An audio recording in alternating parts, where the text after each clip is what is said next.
Ginagap ni Alvaro ang kamay ni Ira na mapansin ang pananahimik niya.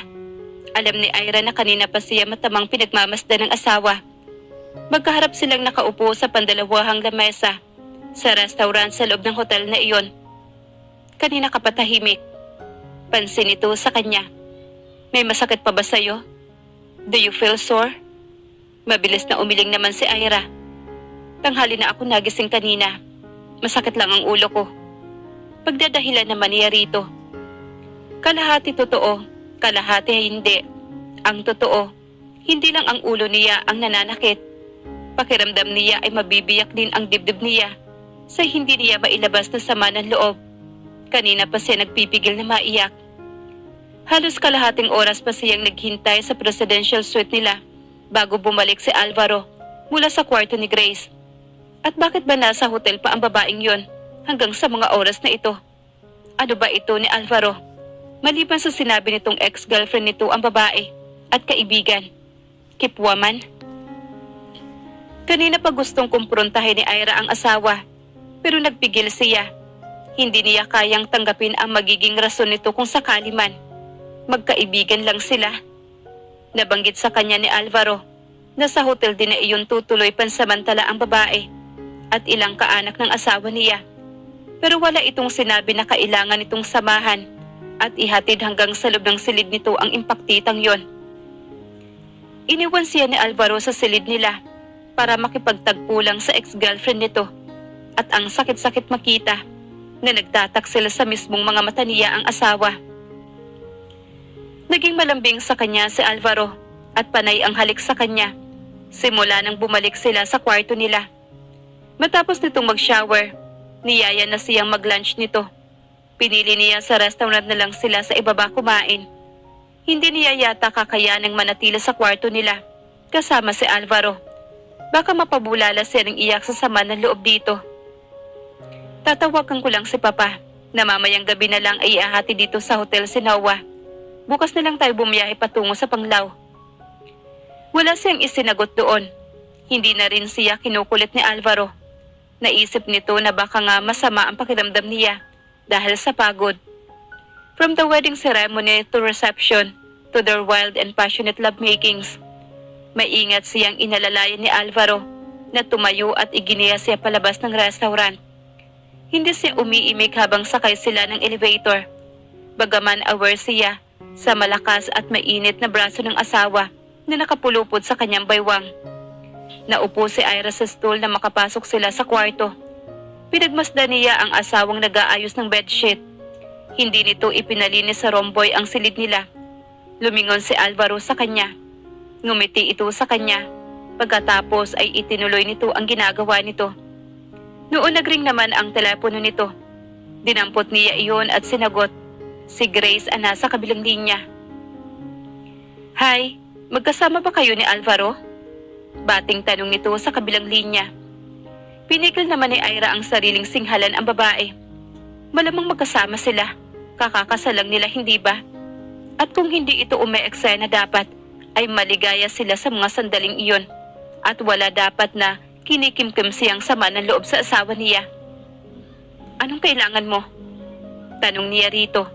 Humigpit ang pagkakahawak niya sa telepono. Magpapaalam lang sana kasi ako sa kanya. Maalting wika naman ito. Nagpakawala si Ira ng galit na buntong hininga. Pagkatapos ay pabagsak na inilapag niya ang telepono kasabay ng pagtayo niya. Nilingon siya ni Alvaro.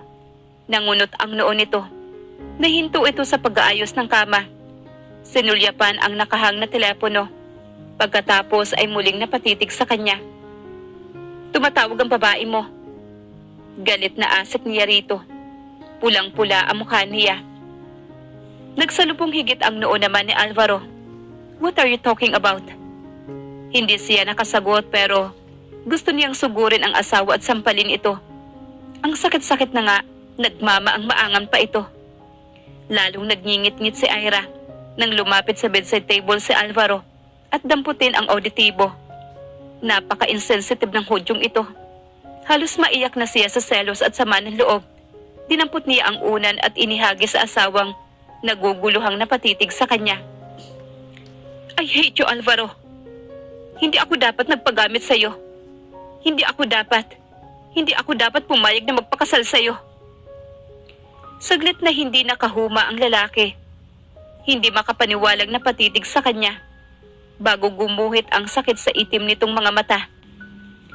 Ira, tinakbo niya ang bathroom at inalak ang pintuan na makapasok roon. Sunod-sunod ang pagtulo ng mga luha niya.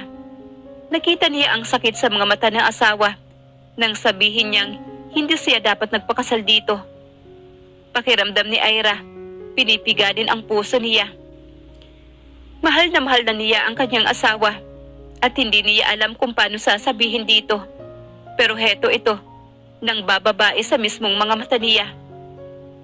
Ira, ang nag-aalalang tinig ni Alvaro. Kasabay ng pagkatok nito sa pintuan ng bathroom. Buksan mo ang pinto at mag-usap tayo. Mali ang iniisip mo. Umalis ka, Alvaro. Just leave me alone, please. May ilang saglit na tumahimik naman si Alvaro sa likod ng pintuan. Pagkatapos ay narinig ni Ira ang mabibigat na hakbang nito papalayo at ang pagbukas-sara ng pintuan. Napahagulhol siya. Tinutop ang mukha sa mga palad niya. Tiyak na pupuntahan nito at magpapaalam na si Grace. Napaiyak siya lalo. May ilang minuto pa siya sa ganoong ayos bago walang pagmamadaling lumabas ng bathroom. Niyakap ni Ira ang sarili. Nakalapat na ang auditibo sa cradle nito. Wala si Alvaro. Nakaupo siya sa ibabaw ng kama. Nasa ganong ayos nang makarinig siya ng katok mula sa pintuan. Mabilis siyang umahon sa kinauupuan sa pag-aakalang si Alvaro ang nasa labas ng pintuan. Pero ganun na lamang ang disappointment niya nang sa halip ay isang hotel staff ang napagbuksan niya ng pintuan. Ma'am, paracetamol ho at juice. Wika nito sa kanya. Ipinaakyat po ni Sir Alvaro para po sa inyo. Tinanggap niya iyon at isinara na ang pintuan. Hindi niya gustong magtanong kung nasaan ang asawa. Nagpoprotesta ang pride niya. Ininom niya ang paracetamol at nahiga sa kama. Pinilit ang sariling makatulog para matigil na siya sa pag-iisip kung saan nagpunta sina Alvaro at Grace. May idea na naman siya kung nasaan. Mag-aalas 6 na ng gabi nang magising si Ira. Ilang oras din siyang nakatulog. Nakadama siya ng kahungkagan na matantong wala pa si Alvaro. Pabuntong hiningang kinuha niya ang cellphone sa ibabaw ng bedside table at tinawagan niya si Ate Maring. Pero nagre-ring lang ang cellphone ng kasambahay. Kinansela niya ang tawag. Siguro ay kasama pa ng lolo at lola nito si Noah. Noon siya ulit nakarinig ng katok sa pintuan. Ang hotel staff pa rin ang bumungad sa kanya nang buksan niya iyon. Ma'am, room service po. Wika nito. Bumaba ang tingin niya sa cart kung saan nakapatong ang tray ng pagkain. At nakita din niya ang 3 roses. Hindi naman ako. Si Sir Alvaro po ang nag-order. Nakangiting wika naman ang staff sa kanya. Natigilan naman siya.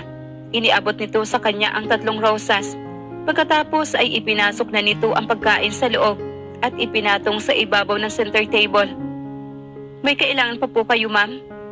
Tanong nito nang nasa may pintuan na ito. Alanganin siyang umiling.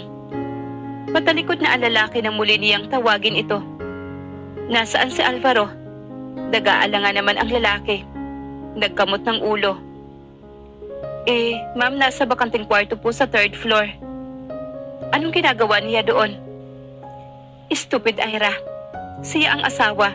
Hindi ba dapat alam niya ang rason kung bakit nandoon ang mister niya?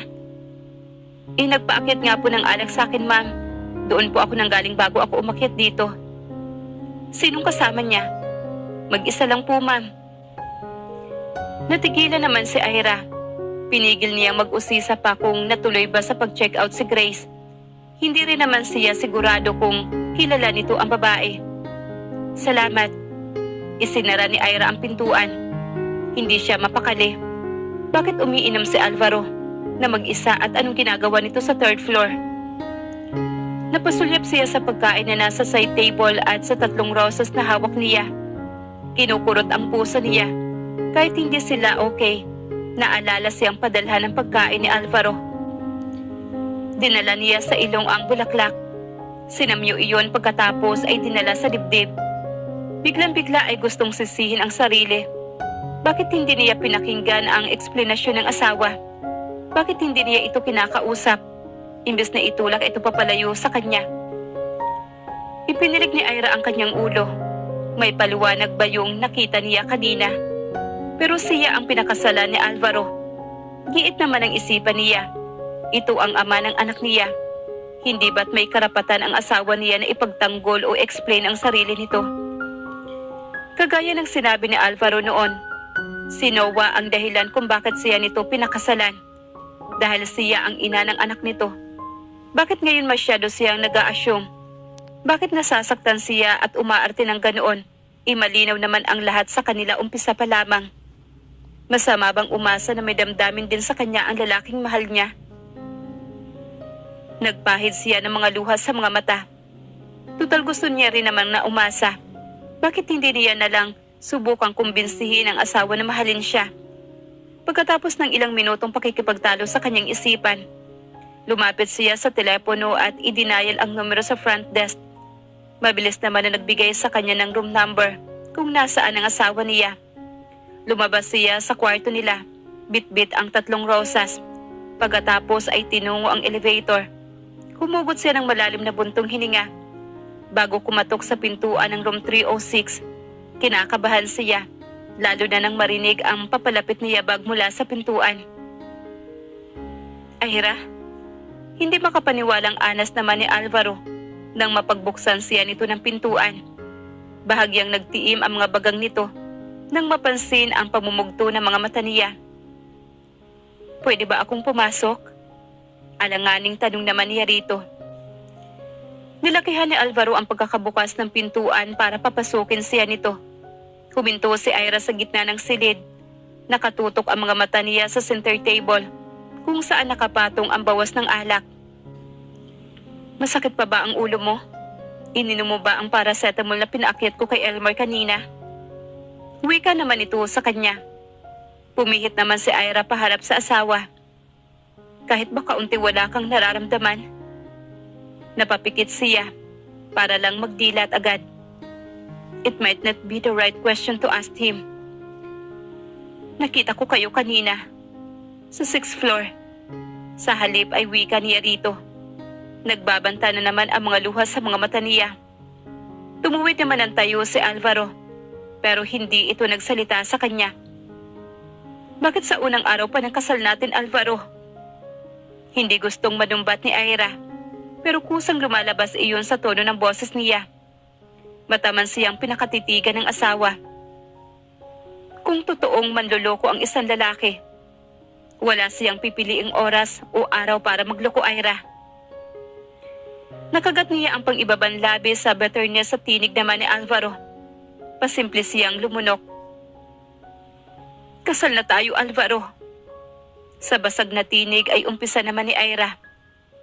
Hindi ba talaga pwedeng kalimutan mo na si Grace? At ako na lang ang mahalin mo? Nakita ni Ira na bahagyang kumibot ang mga labi ni Alvaro. Namulsa ito at mataman siyang pinagmamasdan na parang ninanamnam nito ang mga sinasabi niya. Ano ba sa tingin mo ang rason kung bakit kasama ko si Grace kanina, Ira? Tanong naman ito sa kanya. Kailangan niya pa bang sagutin iyon? Bumuntong hininga naman si Alvaro. Tila nabasa naman ang nasa isipan niya. Hindi mo siguro nakita pero kumatok ako sa pintuang yon. Ibig sabihin, may ibang tao sa loob. Sila ang nagpapasok sa amin ni Grace. Nag-angat ng tingin si Ira kay Alvaro. Humalikip-kip naman ang lalaki. Pinagmamasdan ang pagkagat niya sa sariling labi bago isiya napayuko. Hindi niya napansin kung may nagbukas ng pintuan mula sa loob ng kwartong iyon. Ang nakita niya lang ay ang pagpasok ni Grace. Sa loob kasunod naman si Alvaro. Sa kwartong iyon naka-check-in ang pinsan kong si Luke, kasama ang napangasawa niyang si Ella. Papunta talaga ako sa kwarto ng dalawa nang makasabay ko si Grace. Kung hindi mo alam, childhood friends si Luke at Grace at kahapon lang ulit sila nagkita pagkatapos ng 5 taon. Nakilala ni Ira kagabi si Luke na tinutukoy ni Alvaro. Kasama nga nito ang fiancé nito na taga Norte. Nasabihan din siya ng asawa na sa hotel mag-overnight ang dalawa bago bumiyahe ang mga ito pa uwi sa probinsya ni na Alvaro. Nandun pa sila hanggang ngayon, Ira. Kung hindi ka naniniwala, pwede natin kumpirmahin sa kanila pareho. Lumapit ito sa bedside table at dinampot ang telepono. Akma magdadial na ito ng pigilan niya ito. Hindi na kailangan. Naniniwala ako. I'm sorry, Alvaro. Saglit na hindi kumibo naman si Alvaro. Sinundan nito ng tingin ang pag-upo niya sa gilid ng kama. Bakit nandito ka, Ira? Hindi mo pa sinasagot ang tanong ko tungkol sa paracetamol. May importante pa ba sa paracetamol na yun kaysa sa huling tanong ko sa'yo tungkol kay Grace? At sa hiling ko na sana, ako na lang ang mahalin mo, Alvaro. Hindi direkta pero para niya na ring inamin kay Alvaro ang totoong damdamin niya. Gusto niya nang palayain ang damdamin niya para sa asawa. Pero walang reaksyon mula kay Alvaro. Nanatiling blanko ang ekspresyon sa mukha nito sa pagkakatitig sa kanya. Kahit yung sabihin man lang nito na willing itong pag-aralan siyang mahalin. Nag-alis si Ira ng bara sa lalamunan. Natuturuan naman siguro ang puso, hindi ba?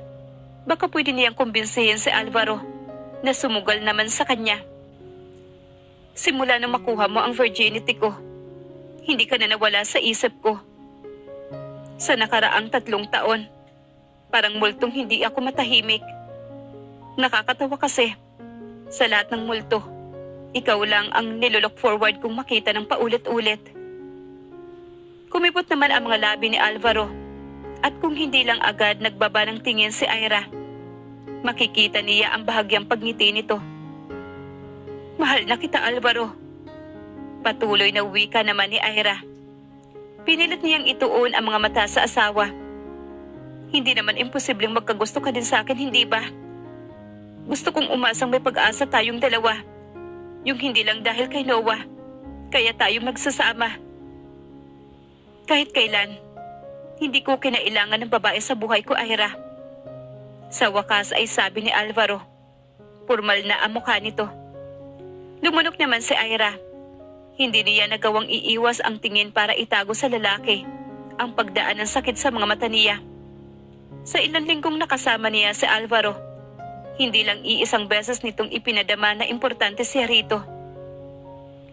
Hindi pumapatol sa paminsan-minsan niyang pagmamakdol at umaasa siyang pareho ang nararamdaman nila. Nagkamali ba siya? I thought so. Dugtong nito na nagpakurap sa kanya. All my life, I've been trying to figure out kung mayroon nga ba akong standard sa babae. Sa babaeng pipiliin kong iharap sa altar. Then I realized, simple lang naman pala ang gusto ko. I just want that girl to be different from those women I've dated. Palakas ang tibok ng puso ni Ira sa antisipasyon.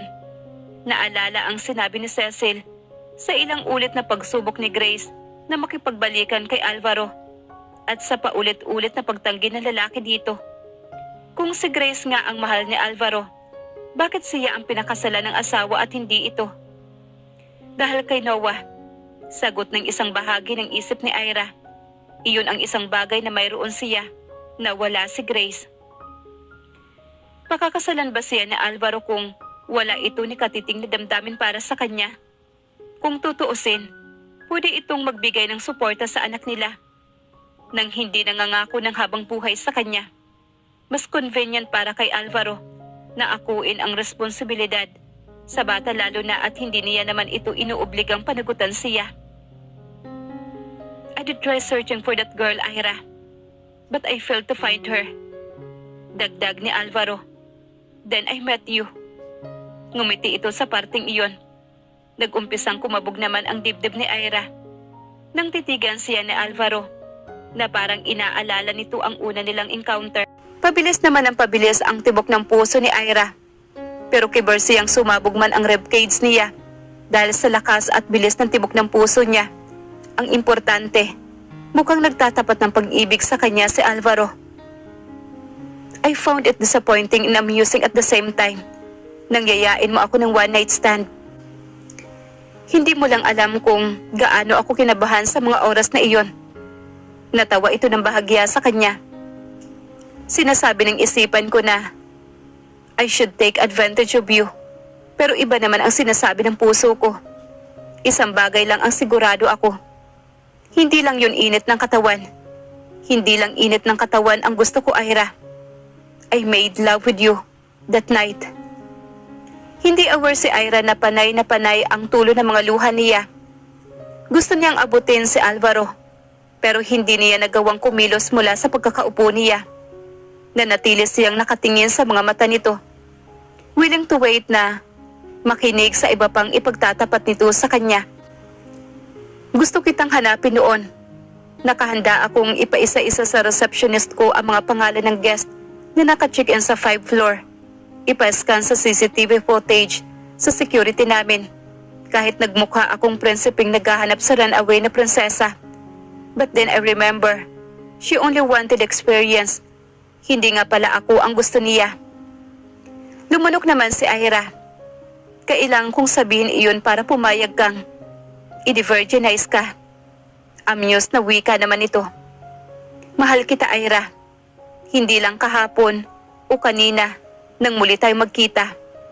2 years ago, my eyes, my mind and heart finally know the search for that dream wife was over. Kaya nagpapasalamat ako ng tadhana na ang maghatid sa'yo sa akin.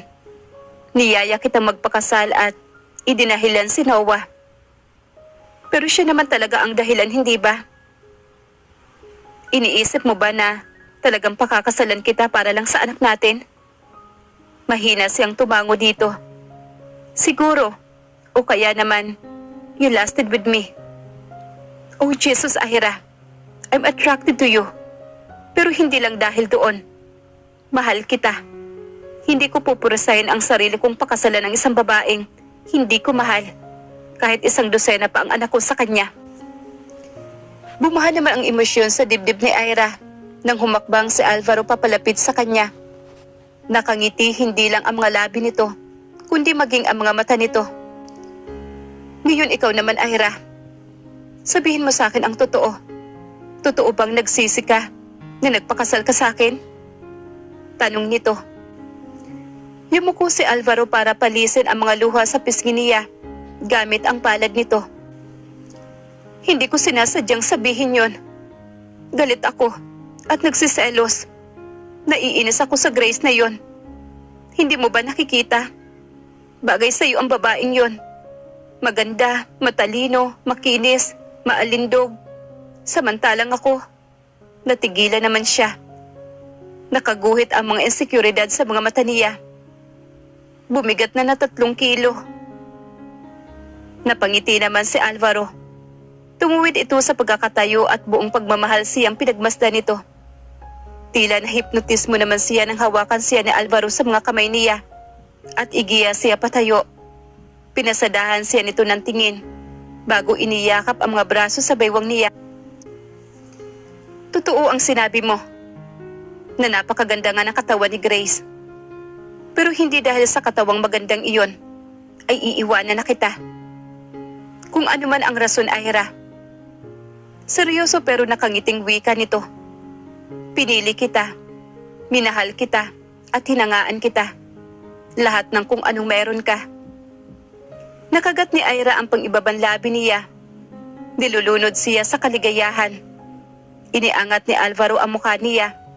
Binigyan siya ng mariing halik sa mga labi. Kasabay ng pagyakap na mahigpit sa kanya. Saglit na naghiwalay ang mga labi nila.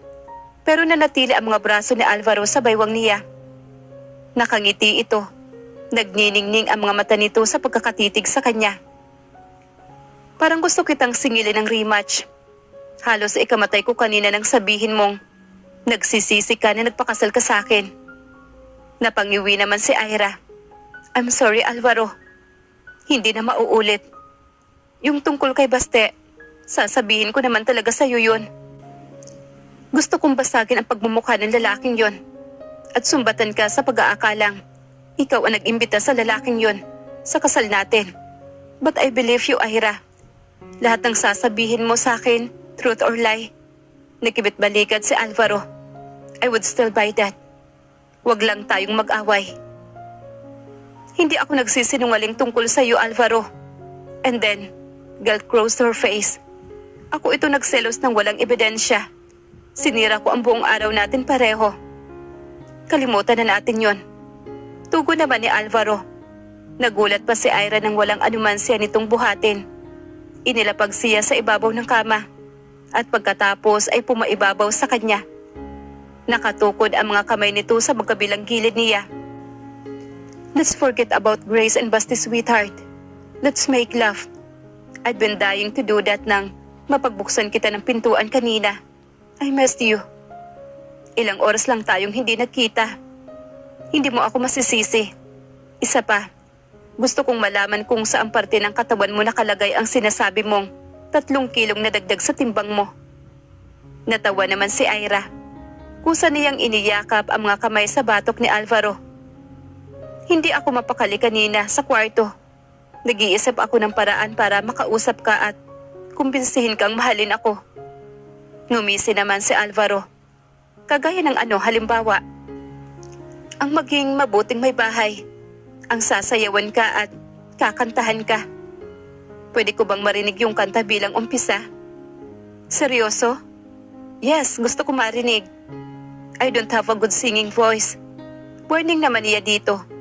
Nagkibit balikat naman si Alvaro. That's fine with me. Bumaba ito sa tabi niya. Patagilid ang pagkakahiga nito. Bumihit din siya paharap dito. Pareho silang napangiti. Handa ka na ba? Tanong naman niya rito. Always. Hinawi nito ang ilang hibla ng buhok niya na nakasabog sa mukha niya. Na mag-umpisa siyang kumanta. Mariin siyang hinalika ni Alvaro sa mga labi. Nang matapos ang kanta, kumikislap ang mga mata sa amusement nang pakawalan siya nito. Okay lang ba? Maganda ba?